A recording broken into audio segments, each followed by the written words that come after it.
It starts before she's fully awake. A tightening deep in the calf, sudden and absolute, that pulls her from sleep with a force that no alarm clock has ever matched. The muscle seizes, hardens, becomes something that feels less like part of her body and more like something happening to it. She's out of bed before the thought forms. On her feet, walking, pressing her heel into the floor, trying to negotiate with a muscle that has stopped listening. The clock says 2:17 a.m. It said something similar the night before. And the night before that. Sylvia has been having this conversation with her legs, in the dark, alone, walking circles around her bedroom for almost 2 years, and she still doesn't know why. I want you to think about the last time a cramp woke you from sleep. That specific involuntary violence of a muscle seizing without warning. The way it pulls you from deep sleep to standing on the floor in what feels like a single movement, not a choice you made but a reflex your body made for you. The way you walk it off in the dark, pressing your foot flat, waiting for the muscle to release, knowing it will, eventually, but not knowing when. Now I want to ask you something most people never ask themselves. Why does it keep happening? Not why it happened once. Why it keeps happening, night after night, in the same calf, at roughly the same hour, in a body that by every visible measure is functioning normally. Because here is what most people believe, and what most doctors confirm in a standard appointment, that nocturnal leg cramps are a normal part of aging. Common after 60. Mostly harmless. Something to manage, not something to understand. That explanation is not wrong, but it is profoundly incomplete. And the part it leaves out is exactly the part that, when you understand it, changes how often the cramps come and how severe they are when they do. Sylvia walked the floor of her bedroom for 2 years believing the incomplete version. What she learned, from a source she never expected, is what this video is about. Sylvia is 67 years old and lives in Alabama. She has been married to the same man, Robert, for 44 years.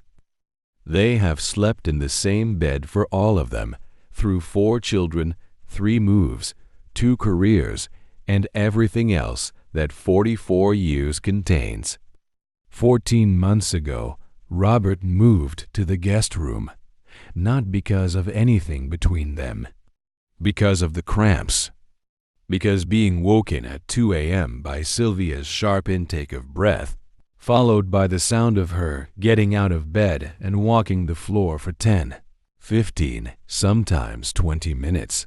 Then the careful return, the slow settling, the hope that sleep would come back, had become, over months, something neither of them could sustain together. Robert suggested the guest room. He said it with kindness and without resentment. He said it was temporary.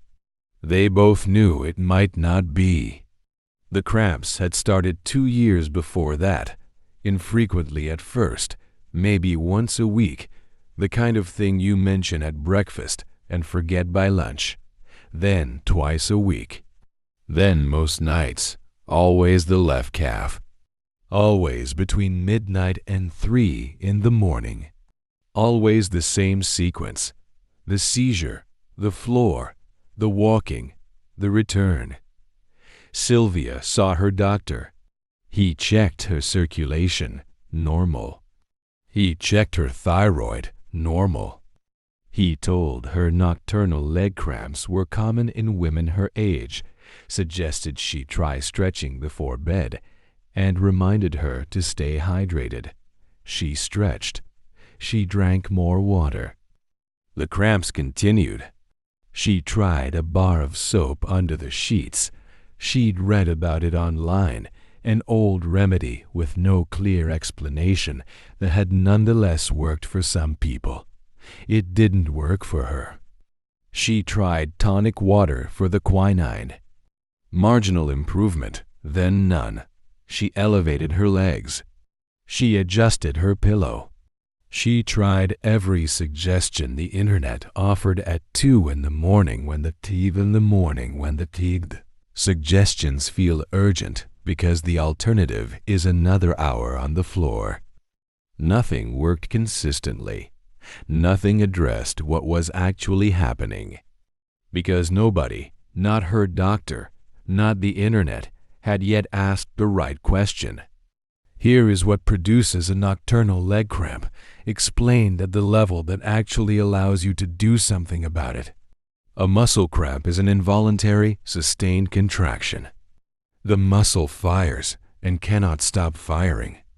The nerve signal that should tell it to release either doesn't arrive, or arrives too weakly, or arrives in a system that has lost the mineral balance required to process it correctly. That mineral balance is the key, and it is the part most people never hear explained specifically enough to act on. 3 electrolytes govern muscle contraction and relaxation in your leg muscles: magnesium, potassium, and calcium. Not independently, together in a ratio. Magnesium is specifically responsible for muscle relaxation. It is the mineral that allows a contracted muscle to release. When magnesium is insufficient, muscles contract more easily and release more slowly. The cramp isn't just that the muscle fires, it's that it can't stop. After 60, magnesium absorption decreases significantly. Common medications, including diuretics, proton pump inhibitors, and certain blood pressure medications, deplete magnesium further. A diet lower in magnesium-rich foods, combined with reduced absorption and medication-driven depletion, can produce a chronic magnesium deficit that never triggers any standard blood test alarm but manifests nightly in the calves of women who otherwise appear perfectly healthy. And here is the circulatory piece that compounds it. During sleep, calf muscle pump activity drops to nearly zero. Blood flow to the lower leg slows. Electrolyte delivery to the muscle tissue decreases. In a body already operating with marginal magnesium reserves, this nighttime reduction in delivery tips the balance and the muscle. Undersupplied and overreactive seizes. A 2021 review published in the American Family Physician found that nocturnal leg cramps affect approximately 33% of adults over 60, that the majority are associated with identifiable electrolyte imbalances or medication interactions, and that most cases resolve significantly with targeted nutritional intervention, yet most patients report receiving only general advice about hydration and stretching. Sylvia had received exactly that advice for 2 years. The right question, the one that would finally produce a useful answer, came not from a medical appointment, but from a conversation at a church potluck dinner in September. The woman's name was Gloria. 71 years old, retired pharmacist. The kind of person who listens carefully before she speaks and speaks precisely when she does. Sylvia mentioned the cramps, the way you mention something you've stopped expecting to resolve, almost apologetically, because it has become such a familiar part of the story of your nights. Gloria asked 2 questions that no one had asked before. Are you on a diuretic or a blood pressure medication? Sylvia said yes, a low-dose diuretic for mild hypertension. And when did the cramps start relative to when you started taking it? Sylvia thought. She had started the medication approximately 3 months before the cramps began. She had never connected the two. Her doctor had never suggested connecting them. Gloria said quietly, diuretics deplete magnesium. It's one of the most consistent side effects and one of the least discussed.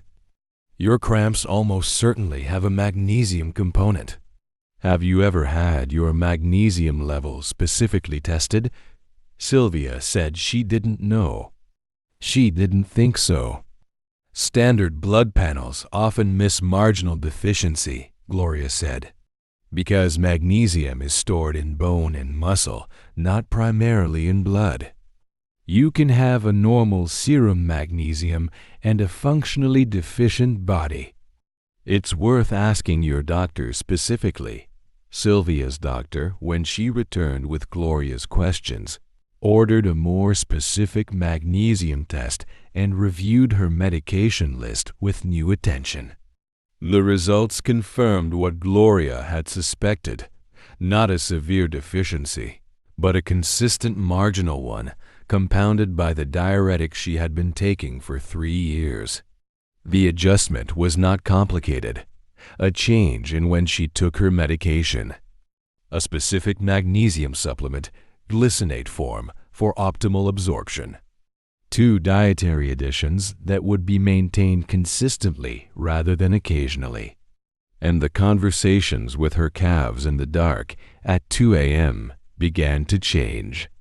4 specific changes targeted at the mechanisms Gloria and the subsequent medical evaluation had identified. The first was magnesium glycinate, taken consistently, not occasionally. Not magnesium oxide, which has poor absorption and causes digestive upset in many people. Magnesium glycinate, the form with the highest bioavailability and the gentlest effect on the digestive system. 300 to 400 milligrams taken with dinner every evening. Time to peak in the bloodstream during the nighttime hours when the cramps were most likely to occur. Within 3 weeks, the cramps became less frequent. Within 6 weeks, when they did occur, they were shorter, the muscle released faster, as if the signal it had been waiting for was finally arriving clearly. The second was potassium-rich foods added deliberately to 1 meal per day, not supplemented, eaten. Banana, sweet potato, avocado, white beans. Potassium works with magnesium in muscle function, and a diet chronically low in one tends to be low in both. 1 deliberate addition per day, consistently, rather than the occasional banana that had been Sylvia's previous approach. The third was calf stretching, but done correctly and at the right time. Not a brief stretch before bed, as her doctor had suggested. A specific sustained stretch held for 60 seconds per calf, performed twice, once in the evening and once immediately before sleep. The gastrocnemius and soleus muscles stretched while warm and held long enough to actually affect resting muscle length, reduce the hyperreactivity that makes cramping more likely in the depleted nighttime environment. The fourth was her medication timing, adjusted in consultation with her doctor. Her diuretic moved from morning to midday. This reduced the peak depletion effect during the nighttime hours when her reserves were already at their lowest and her muscle pump activity was at its minimum. A small logistical change with a disproportionate effect on her nights. 4 changes. All of them quiet, none of them dramatic. 2 months after the church potluck, where Gloria asked the questions no one else had asked, Robert moved back to the bedroom. Not because the cramps had disappeared entirely, they hadn't, but because they had become infrequent enough and brief enough when they came, that the bedroom was no longer something Sylvia's body was taking from them both. Robert made the bed on a Tuesday morning, smoothed the covers on his side, and said nothing about it being different from the guest room.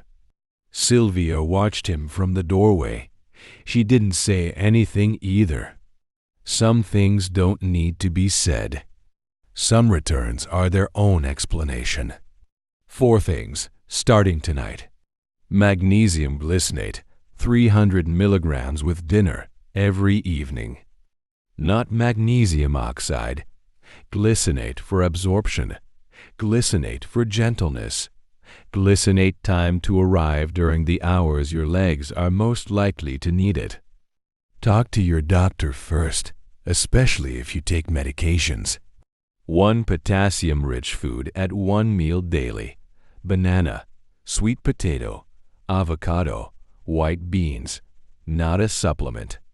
A food consistently, because consistency is what your muscle tissue is actually asking for.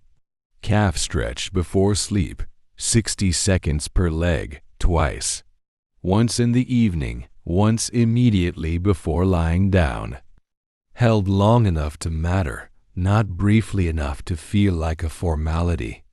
Ask your doctor specifically about your magnesium level and your medication list. Not a general question, a specific one. Could any of my current medications be affecting my magnesium? And has my magnesium been tested beyond a standard serum panel?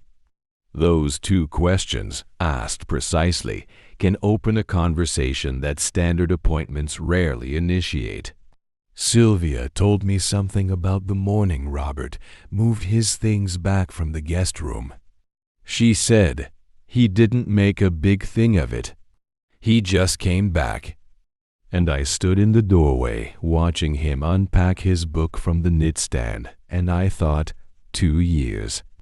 2 years of him in that other room because of something happening in my legs that nobody thought to look at. Closely enough, 2 years.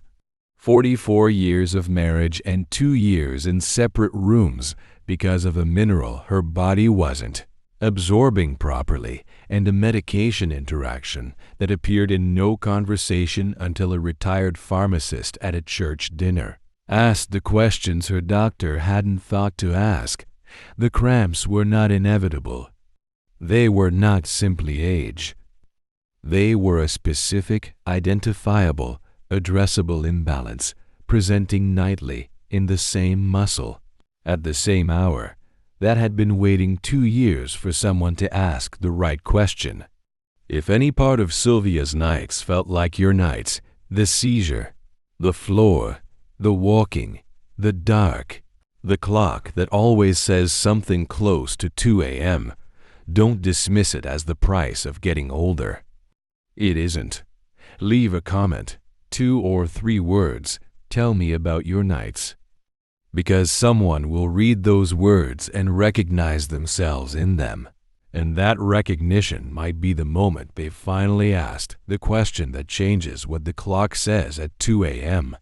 Hit the like button if Sylvia's story reached you, and subscribe to Strong Legs, Independent Life, every Tuesday and Saturday at 11 a.m.